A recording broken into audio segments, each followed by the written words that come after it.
Sorry, when you're the audio engineer, and everything else, where you're doing everything, you have multiple hats on. So, but we're gonna make it through because we are now becoming. Somebody else who say talent on loan from God. I could say I have talent on loan from Jay Allen and everybody else that's out there. So we had a new listener send us over a article today, and I did not want to cover this article at all. I really didn't. No. Well, Jim, you should really cover this, talk about it, what are your thoughts on it and everything. But the reason why is not that I shy away from stories, especially when I have something to say.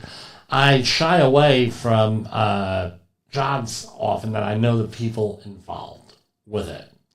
But this one was, now this brought up a lot of old memories and old things that go on out there in the safety field. Now we forget about that. No, so we're safety people. Often we're the only ones, and I would take advantage, we have to stay in our lane, but a lot of times we come down with examples, we come down with stuff that's out of our lane. Sometimes way out of our lane, sometimes not so much. So when I was at NJIT in graduate school, I had studied how companies misreport, or how agencies misreport on environmental issues. And what I came down to was this: the stories are often written before the interview. Again, what are we looking at here? We put together a show 2 or 3 times a week here. We write it, we produce it, we record it, we edit it, and we post it. Right? And we do a lot more on that. And we come across we're multi-skilled people here. And we're on jobs, and we think about, well, how, and we all do this on our network here. How does this apply to what previously happened, and why the lessons we learned here, how come we're not applying them here, and things of that nature. Now, what I want you to do is remember this. When you go around criticizing people, especially that you might know, you run the risk of the next time they see you, they're gonna give you a rationing of no. And that's not something that you want to go through. So you don't want to start a vicious cycle. So I'm going to say, I know some of the investigators here. I know I've worked with some of the companies on this job. I know them. I'm actually surprised that something like this would happen here. So this is from the Gothamist from last week. Story by Ramsey Khalife. Published on October 23rd. This is Gothamist.com. Worker falls to death at a job site for Gateway Tunnel, New York City's largest infrastructure project. So what they're doing is that they are digging a tunnel from Manhattan to New Jersey here.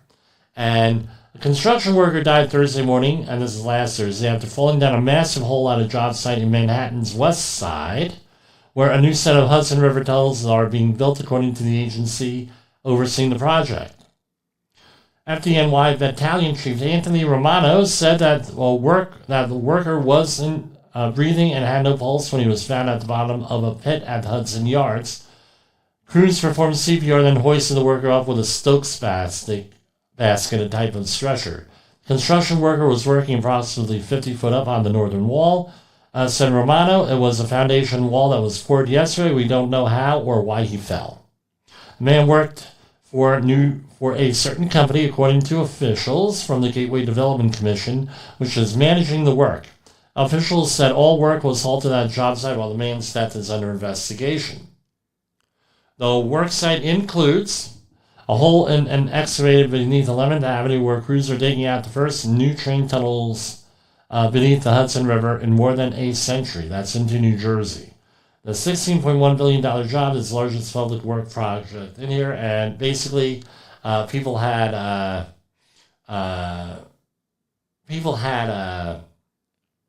well, Jim, why aren't you on there? You could retire on the job because it's New York City, that's why.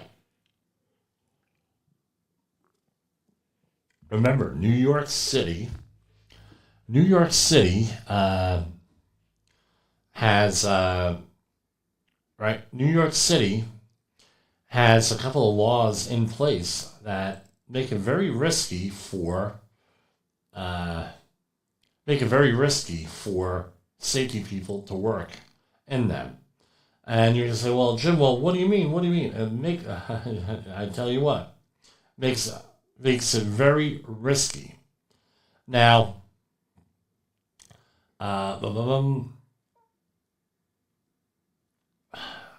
going on. Again, I had this pre-recorded tonight, but you know what? I'm going to be on the air. The recording did not go through well.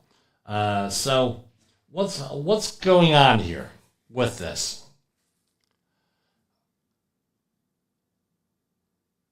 What you need to do is prep your workers for when things go bad.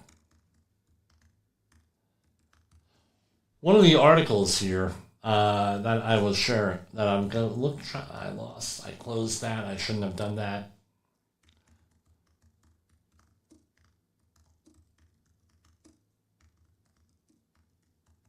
All right.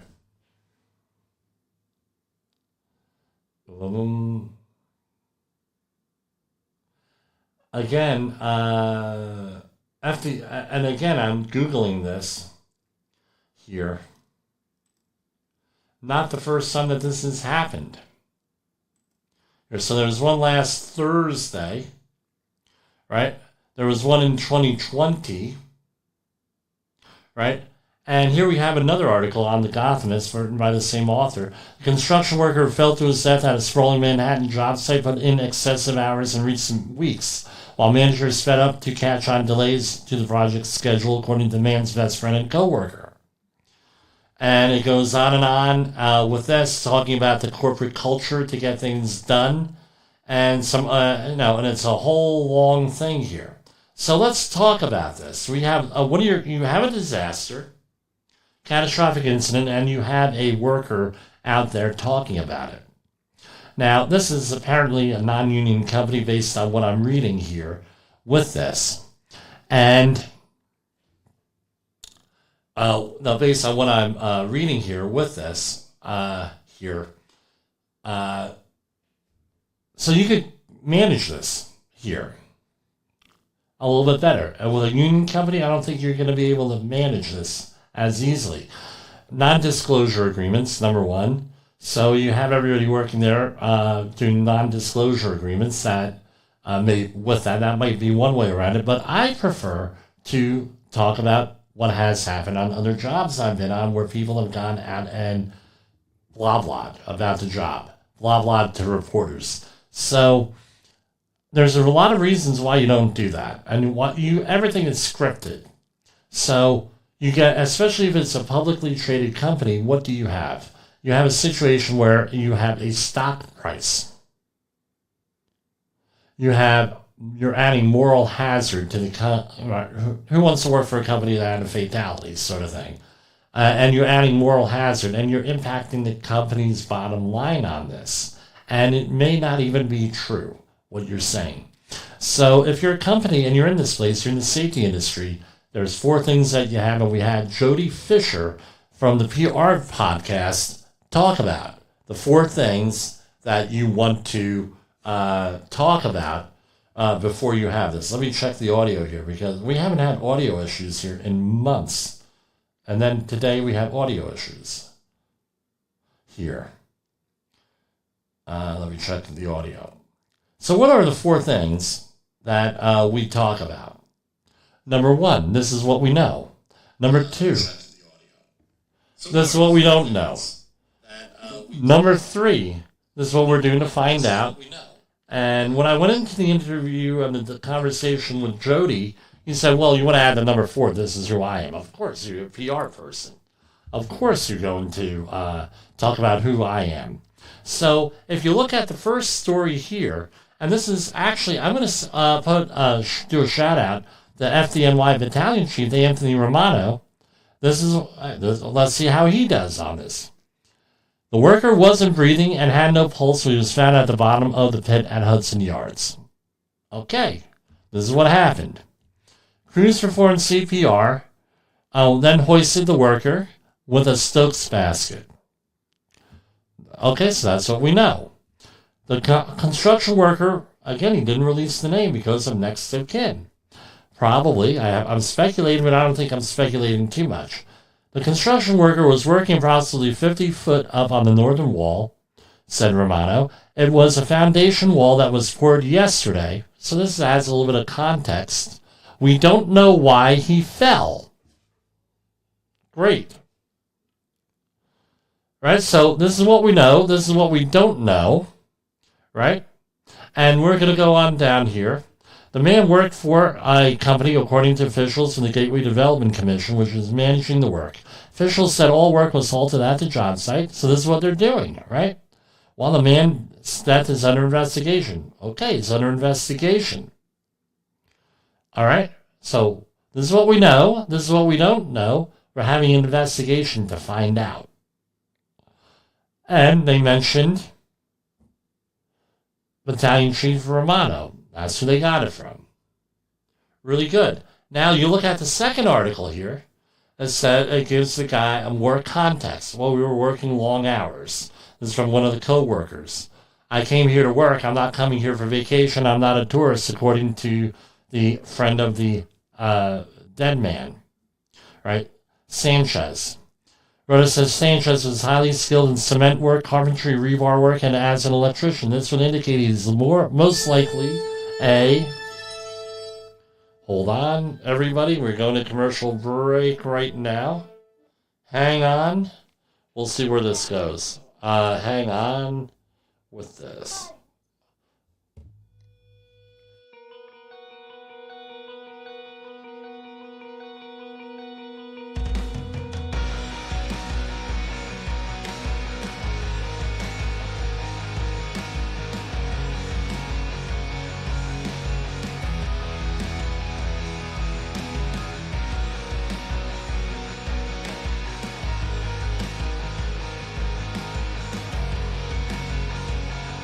OSHA recordables, catastrophic losses, environmental disasters. You want answers? So do I. This is Jim Posel with Safety Wars. That's my daddy!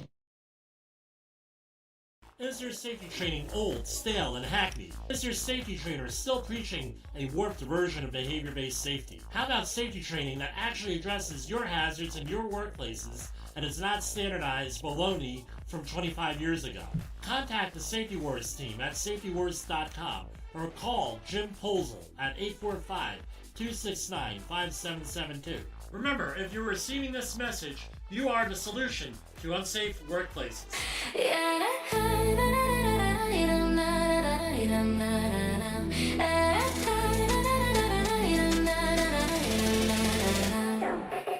In the haunted house at night, watch your step, don't slip, hold tight. Cords and clutter on the floor, trip once and you'll scream for more. Boo-hoo hazards, don't be blind. Wear your gear and you'll be fine. Spooky sounds and PPE, that's the way to safety. We are back here. Sorry about that. Call from home. So, that was Jessica, for those who want to. So here, now, let's talk about the second one. Goes in and adds some more context into this situation, but the thing is this. Here's the question. And I'm sure the person is in mourning, number one, and he's willing to say anything here with this. All right? So, this is my question here with this. And the guy gave pictures of people at work and everything else. Some people are saying these are not of the victim. Blah blah blah blah blah. Overtime is dangerous. This statement he made was the statement that he made. Now add some context possibly with this. So what's my point? Why is this guy saying anything? Right? Everybody involved here in this investigation so far has not said anything on what's going on exactly. And that is an important thing to talk about with your work crew. So again, what you have to have things scripted ahead of time. you have to have qualified people speaking. Sometimes you don't have qualified people speaking. I've done that before also, where I had to handle something. It was like, Jimmy, read this statement and don't say anything, because I did not know all the context and everything going on out there. So I was given a statement to read. Hey, blah, blah, blah, blah, blah. This is it. But again, I was on a project in New York City. Again, it was on Staten Island. There was a major accident, a very, I don't want to say famous, but a very well-known accident in New York at an oil terminal where a barge blew up. And it happened in the late afternoon. It happened, there was a fire. People were missing, or I should say more accurately, unaccounted for. With this stuff, because I tell you what, if something started blowing up, I'm not going to take the time to sign out. I'm getting the hell out of there, right? If it's that big of an emergency. And he ended up, and there was an issue. So what ended up happening was there was a supervisor on site that never met a microphone, a camera, or a young reporter he didn't like. Slightly misogynist, but that's what the reality of the situation is. And he goes, and she shoves the microphone in his face and says, oh, well, what's going on over there? And he's not authorized to speak at all. And he says, well, we got this situation going on. We got this situation going on. There's unaccounted for people there. Can you have? Oh yeah, they're pulling bodies out. That's what the rumor was on the show. They weren't pulling bodies out of the water. Oh, and yeah, and there's debris all over the place. So we're staging over here in Seawarren, New Jersey, and it goes on and on and on and on. Made the 11 o'clock news. In all fairness, the reporter did a pretty good job. This is what the guy said, right? And he ended up saying, well, Jimmy, blah, blah, blah. Hey, I said, hey, don't want to do that. I'll talk to whoever I want, blah, blah, blah, blah. He ended up, and then what happened? 11 o'clock news shows up. They get a phone call at like 11:45 this after it aired. By the way, the owner of the company gets a phone call. Pick up your stuff and leave. You were not authorized to talk on our behalf. There was another situation at an oil terminal in northern New Jersey, not too far away from there, an oil refinery, I should say, where they had a situation that happened on the job. Somebody went to a website and wrote down everything that was going on the job. This happened, and that happened, and this happened, and that happened. Blah, blah, blah. And he had a history of putting things on, and it impacted the stock price for the company. What do you think happened? He got a nice visit from the SEC.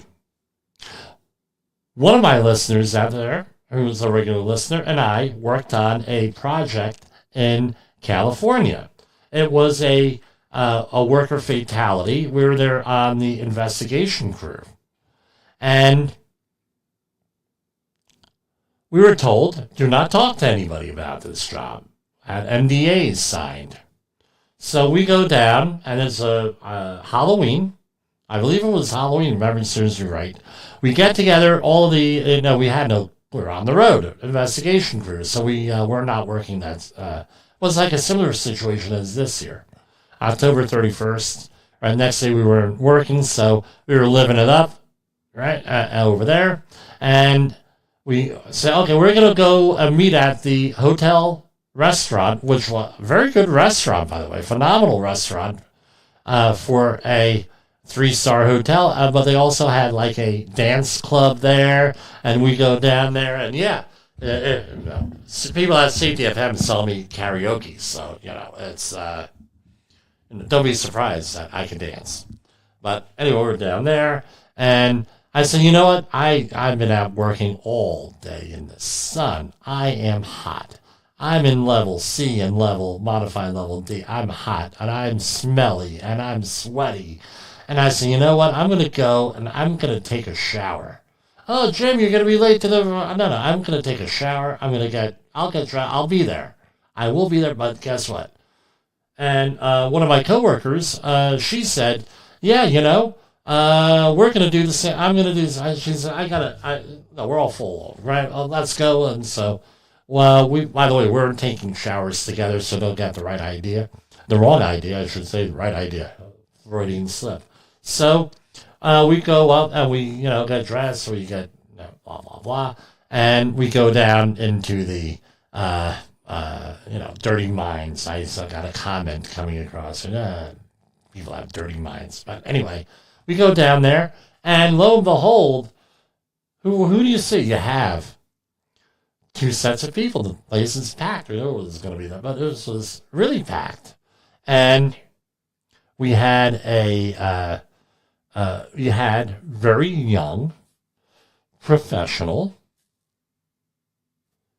females all through there. And this was like and we have cleanup workers here. This is like, and they're dirty, they're smelly, they haven't shaved in 3 days. And it was like they're gruesome out there. They're out there all day. And they went here and they started living it up. And these women, young women, 22, 23, 24 years old, are all buying them drinks. And I'm down at the bar and I'm getting things going. We're moving and grooving. And someone offers to buy me a drink. I'm like, oh, okay, well, it's California. People buy you drinks all the time. So, and who do you know? Okay, well, and I was single at the time. What are you doing here? Oh, we're working here. I'm from New Jersey. I learned that my lesson. I'm from New Jersey, always say. Oh, okay, you're from what do you do? Oh, we're working, on that big place that had the accident up there. Oh, yeah, I read about that.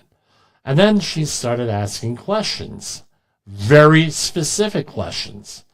And I said, okay, nice talking to you. And I gather everybody together. I said, these are all working for an investigator town. Some of their investigators. They're pumping us for information. Don't talk to them. The guy said, really? I said, yeah, you're all going to get your butts fired here. Don't talk to them. All right?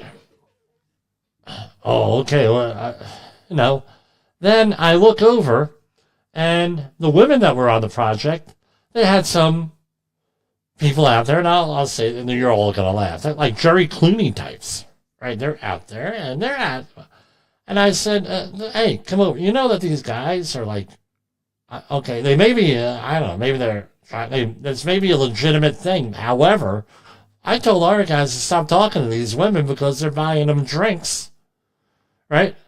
They said they're buying them drinks. These are like right out of college, and these guys are like 40 years old. All of them married, except for me. And, I said, yeah, they're all buying them drinks. So be careful. I don't know who this guy is. Be careful. And sure enough, he did the same thing, and then 20 minutes later, they were all gone, because we weren't saying anything. So that's how they get into and infiltrate you. So this is why you have to have this stuff scripted. You have to be prepared ahead of time. So as part of our 40-hour course, 40-hour HAZWOPer, and also our 8-hour refreshers, when I'm dealing with managers, supervisors, and even with the site-specific training, I give for my clients and the companies I work with, guess what? It's always in there.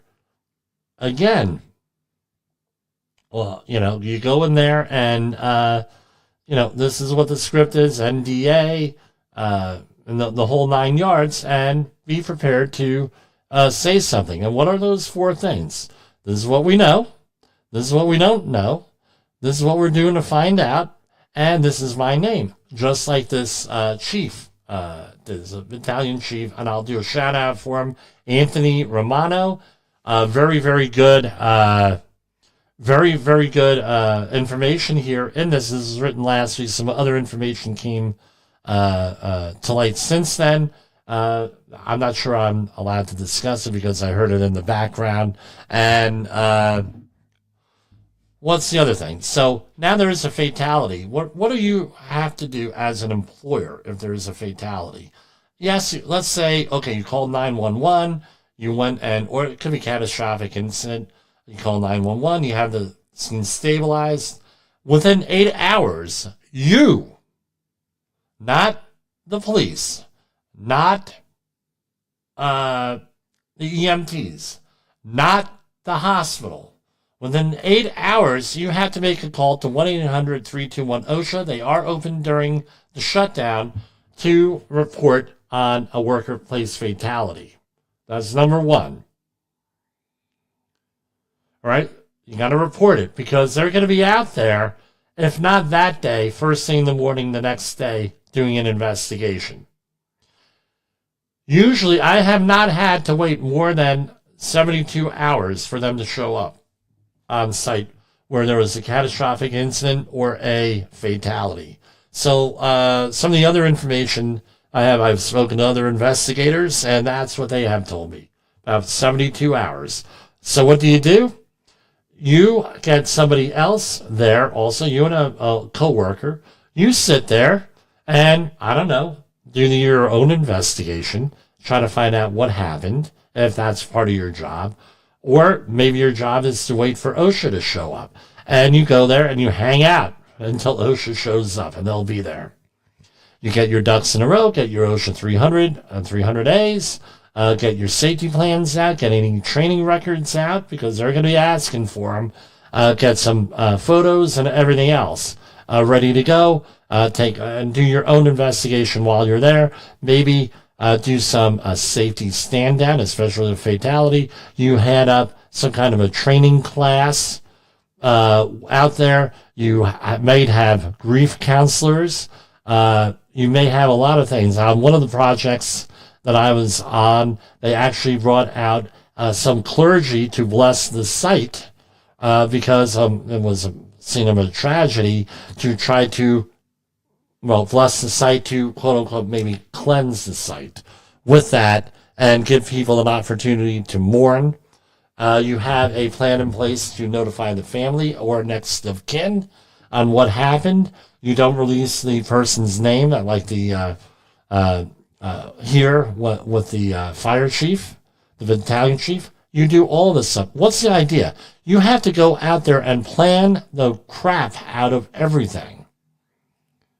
You have to be able to communicate with people. You have to realize that maybe workers, other people are going to be pumping your workers for information. Jim, you're paranoid. You're paranoid. Yeah, well, guess what? This is why it pays to have an experienced person on site, on your payroll, who you could call. Because if you're going to do this on the fly, you're going to have a problem. The other thing is this. I don't know. Let's say that you're a foreman and you start making these statements. And you're in a place like New York. I don't know if this gentleman here taught the Gothamist what his role is, whether he's a foreman, supervisor, or just a regular worker. Seems like a regular worker, but he might be a person in charge of something, a pick. Remember, non-union company. And you got to go out, and so you're in New York, and you have to know all the liabilities. So in New York, again, I'm not an attorney. Don't play one on the radio. Don't play one on TV. Not playing one on the internet. You are in New York. You have a thing called Carlos's Law, and you also have a New York scaffold law, which I imagine, I wasn't there, but based on how my experience, he might have been on something that was in effect a scaffolding of some sort here. All right, with this. Now you are dealing with not only civil liability, meaning moolah, money. Now you are also potentially dealing with a criminal liability here with this situation. Well, Jim, what do you mean criminal liability? In New York, if you are a competent person or a supervisor and someone falls to your death, you're under criminal investigation, and damn it, you better make sure your I's and T's are crossed and your T's are dotted, if you know what I mean. Let's see who was paying attention with that.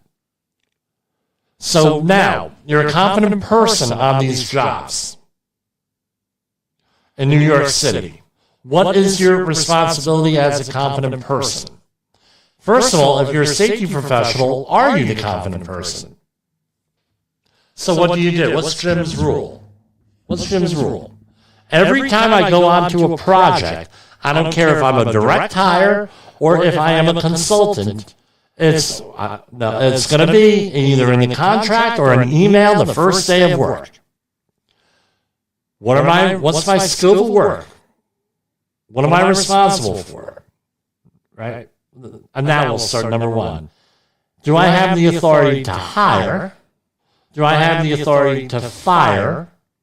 Do I have the authority to discipline? Do I have the authority to manage? Why do we do that? Why does Jimmy do that? And now it's catching on because I'm hearing from some of my colleagues. Jimmy, I hired this guy right off the bat. He's asking me these questions, and that's a freaking yeah. They said they heard it from a guy wearing a baseball uniform on there, right, playing ball, the safety ball, right, on safety work. What the hell are you saying on that show? I said, well, first of all, you should be listening so you know what the hell I'm saying on the show. Number one. Number two, what? That makes you uncomfortable that now you're a supervisor and you're responsible? You can't pawn it off to a lowly safety person with no authority on the job? Does that upset you? Does that make you uncomfortable? Makes a lot of people uncomfortable. And again, last project I was on, not the current project. Hey, Jimmy, we're having this issue here. We're blah, blah, blah, blah, blah. We're doing that. And that was from the government entity that was managing. And what do you think I said? I said, you know what? I'll tell the person about it. I'll tell the company about it. Well, aren't you going to throw them off? No, I'm not going to throw off anybody because I don't have the authority to hire. I don't have the authority to fire. I don't have the authority to discipline, and I don't have the authority to manage, and I have the authority to reward anything. So therefore, somebody from the company has to go and do this. How about you're the competent person on this job? Apparently, one of the speculative things out here, or the speculation, is that there was a problem with the equipment. Okay, you're the competent person. Is that equipment appropriate for the job? Is it inspected? Does it meet the requirements of the manufacturer of that equipment? Are all the labels ripped off the equipment so you don't have any idea where the hell it came from, when it was manufactured, or anything else? Do you have an inspection program? Are all of these people trained on how to use that equipment? Or are they giving you the Metro New York, the Metro New York salute? You know the Metro New York salute. No, I'm covering it up. And also, the old, you tell one to do something, and what do they do? Hey, why don't you put on that harness, right? Well, why don't, you is what you get. Oh, yeah. All of this goes into that. This is a lot of planning. Not only is this about communication, this is also about planning. How do you manage things? Or are you going to do what they're doing, what the Republican Party and voters in New York City are doing now? They're in a scramble because they don't want Mamdani as a mayor. Well, maybe if you were doing this, what you were supposed to for the last 40 freaking years, this wouldn't have happened. Now, with this, I can tell you right now, the confident person and people in charge are sweating things out here. And the oversight people, they'd be all lawyered up. Now, this is the other thing. Right? And so now you have a fatality on the job. The police show up. There has to be an investigation. In some areas of the country, the sheriff will show up. In some areas of the country, both will show up, including OSHA. If you are a supervisor or above, that gets managed different than if you are below supervisor. And by supervisor, I mean foreman or above also. So if you think that union is going to stand behind you and I'm a union member. I can say whatever I want. That ain't the way it is. Because you're a foreman as far as OSHA and the law is concerned. Unless it says otherwise, no OSHA. As long as you're the foreman or above, you're considered management. Watch what you say. Remember, we did a program here about a year and a half ago. What was it on? Right, I should revisit all of these. You have what are called rights under the U.S. Constitution. Miranda rights, the 5th and 6th Amendment of the U.S. Constitution. You have a right to remain silent, and you have a right to an attorney. So if you have an OSHA person show up, what are you supposed to do? And I'm not teaching, by the way. There's going to be people, I get all, you're teaching people how to circumvent OSHA regulation and an investigation. No, I'm not. What I'm telling you is you have to assert your rights.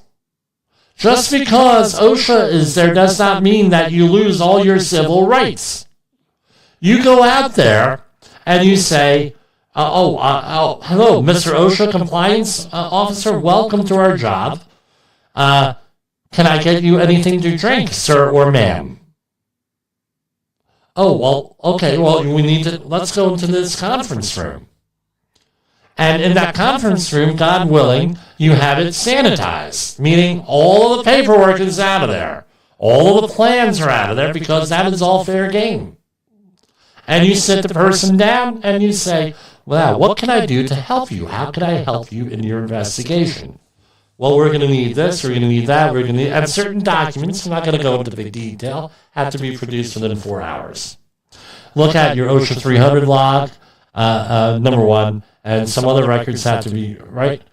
What I would do is, and they do have labor law attorneys out there, you have an attorney on call with that, and, okay, well, bring out your attorney with that, and again, you have the right to an attorney. Why? Because of Carlos's law and some of the other stuff out there, if you're a person in charge, do you want to start saying, oh yeah, I told him this and that and the other thing? Oh, what's the company policy? The company policy is this and it's not the company policy. And it all gets all discombobulated out there. Again, lying to an OSHA inspector is like lying to law enforcement. You don't want to do it. You could get into big issues with that. Police are doing the investigation. Again, be very careful what you're saying. You have 5th and 6th Amendment rights. No, officer, this is what happened here. The person died here. We're doing an internal investigation as to what happened here, and no, be very careful what you say. During our accident investigation class that we do, we go through a book called I Know You Are Lying. And it's about what's called statement analysis that's been developed over the years, and it is one of the books that is read by interviewers. And on how to evaluate people, and it's read by people like us on what not to say or how to say it. One of the things is people use words inappropriately, or they give too much information, or they're trying to be helpful and they get into problems. Look at Washington, D.C. You could go down a whole litany of people who got caught in perjury traps. Why? They got involved in investigations and they said the wrong thing. They said things that were not true, like the one example I gave you. Because what do you think happened? You're a person on that job. You're unaccounted for. Maybe you were on vacation in Florida. Maybe you didn't show up to work that day and didn't call your wife. Tell your wife. You were out there with the Gemara, you know? Maybe you're out there Doing, instead of going to work, you decided to make a trip down to the craps table in Atlantic City. Actually, sounds like a pretty damn good idea. Maybe I'll go there after the program. I don't know. I'm just joking. All this goes in there. That's why you have to control where the information is and where and everything else. I'm going to take a quick break here, and we're going to put on some more music here. So we're going to listen to the Safety Vampire. Safety vampire, he's sucking the life out of me.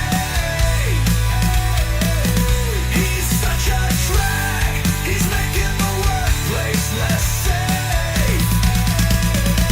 The safety vampire, he's sucking the life out of me. He's such a drag, he's making the workplace less safe. The safety vampire, he's sucking the life out of me. He's such a drag, he's making the workplace less safe.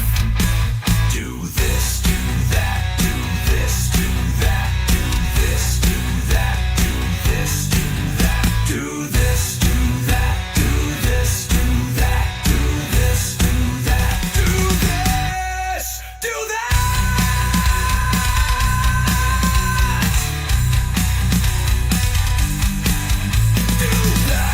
that. What if everything we thought we knew about safety was just interference? From the host of the Rated R Safety Show and the founder of Safety FM comes the complete Signal Transmission Trilogy, now available in one powerful edition. Safety, in my opinion, the book that started the conversation. Safety Mutation, where the boundaries of culture, systems, and belief begin to break. And now, Safety Transmission, the final piece of the signal. For the first time, all three books are together in one volume. The Signal Transmission Trilogy, Complete Edition. This isn't just about compliance. It's about consciousness. It's about decoding the way we think, lead, and live, inside and outside the system.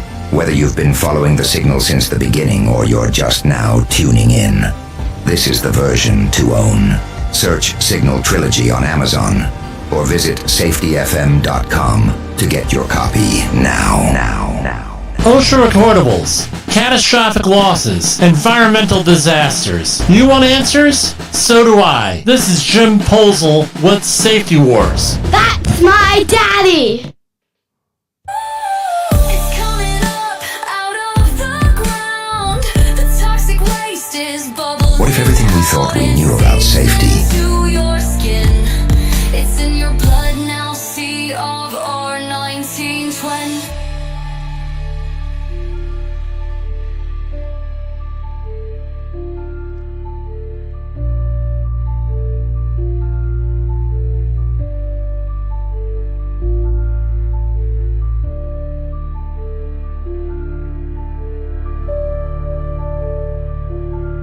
And it moves like you, and it talks like you, and it looks like you, but it's not you. And we are back here with our Halloween-themed safety music. Or safety-themed Halloween music, however you want to, with that. That was on Hazardous Waste Site, right? With that, that's what the lady was talking about. It's getting on your skin, and it looks like you, like an invasion of the body snatchers type thing. Well, this accident just happened here. The North Carolina State Highway Patrol is searching for the driver who caused an accident on Wednesday night that killed the power. Well, the story was just released. It happened around 5:20 on Live Oak Church. It happened around 5:20 on Live Oak Church Road near Carmel Drive in Selma. According to the North Carolina State Highway Patrol, repair technicians are working on power lines when the driver of a flatbed truck carrying a water tank disregarded a stop signal from traffic control personnel who are halting traffic due to low-hanging wires. The truck became entangled in one of those wires, causing a technician to fall to the ground. The worker did not survive. With that, State Highway Patrol identified the victim as 29-year-old James P. Rudzicki. Sounds Ukrainian, Rudzicki, right? Charles Dodge said they heard sirens and knew something was wrong. Police and ambulance started showing up. Fire truck showed up, and it continued for multiple hours. Right? So, apparently it was a septic company, right? With that. And they also, apparently a spokesperson released this statement to ABC 11. The incident yesterday in Selma was a tragic loss. We extend our condolences. And here you go. SHV released these photos of the truck the person was driving, and it is a small vacuum truck like you would have for honey dippers. No, with that. I'm sorry, it was a lowboy with a honey dipper truck on the back, right? Like a vac truck, a little vac truck. So here's the question. Everything is on video. Why would you leave the scene of an accident? The last motor vehicle accident I was in, I was backing into a parking spot that was tight, and I hit the car, right? This happened like 5 years ago. People said, why didn't you just leave? No one would have gotten you. I said, because everything's on video. Now, my question, I was on a project a number of years ago in Connecticut during COVID where everybody got empowered, right? And these were the people, everybody on the nobody wanted to wear a mask or wash their hands or social, and it was like a bear to get compliance out of anyone. But anyway, and remember, compliance is overrated here, and the company refused to get rid of people. So, Jim, they're not wearing masks. Okay, do I have the authority to hire, fire, discipline, blah, blah, blah, blah, blah? No. Okay, well then, the person who does have that authority is okay with this, so perhaps you need to talk to them. Oh, but what ended up happening was we were paving a road on a project, and we had a group of 4 warehouses. The 2 warehouses in the back of the property were not being renovated. The 2 in front of the property were, but to get to the places in the back of the warehouse, you had to go through the parking lot of the places in the front of the warehouse. And needless to say, we had a delivery company, a nationally known delivery company out there that was one of their warehouses making deliveries. And we had up signs, we had up traffic control devices, we had a flag person out there. And the guy said, I'm in a hurry, I'm making this delivery. And rather than going 150 foot out of his way to go around another driveway that we had open, he blew right through the work area and ran somebody over. Oh yeah, he ran him over. Then he left the scene of the accident. We got his description, we got the license plate number, we even had a picture of the guy.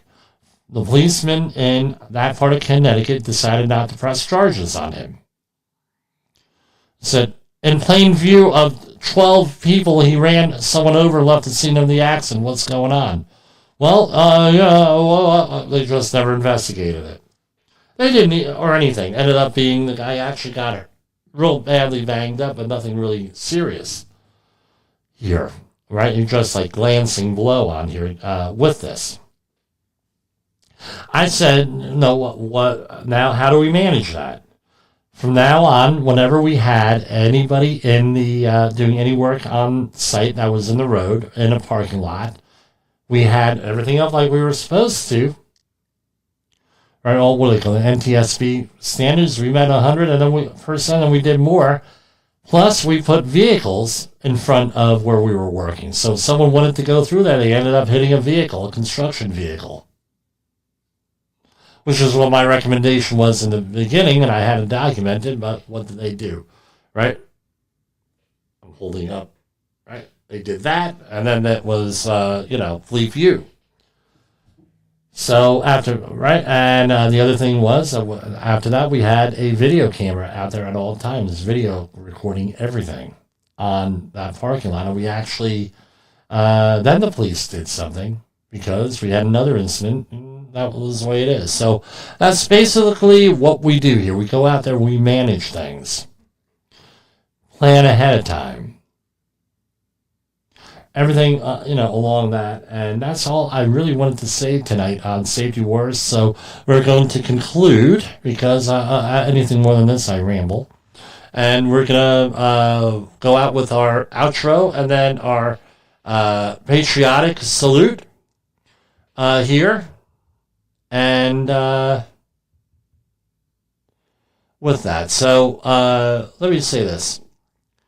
My mother, it was the 2-year anniversary of her death today, and we're remembering that. My brothers and I, and we miss her, but life has gone on, and things do get better.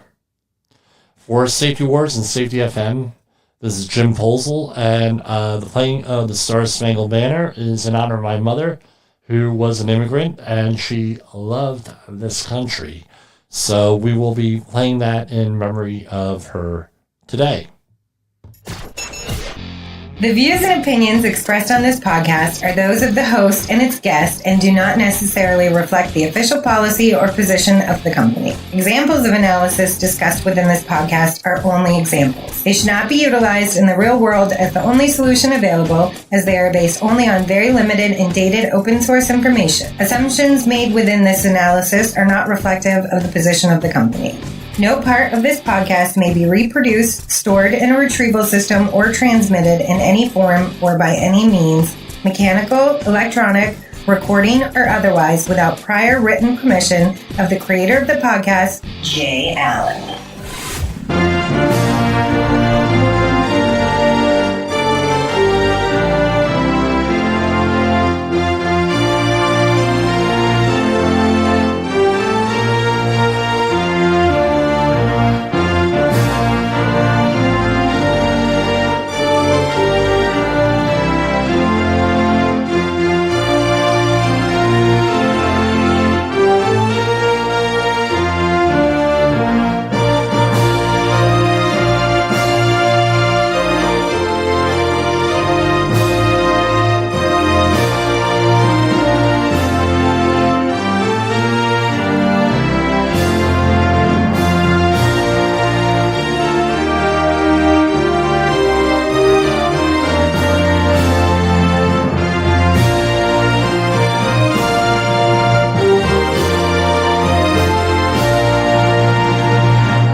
The clock ticks slow, but the heat runs high.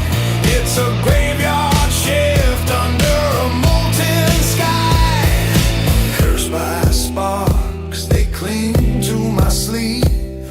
Like spirits that whisper, they never leave. The iron moans as the hammers weave. A song for the damned who never grieve.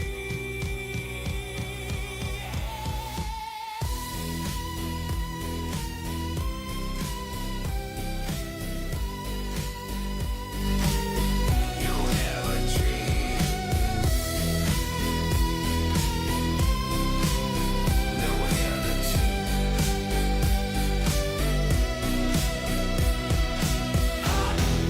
Hot work, flames that scream. This ain't no trick, it's a burning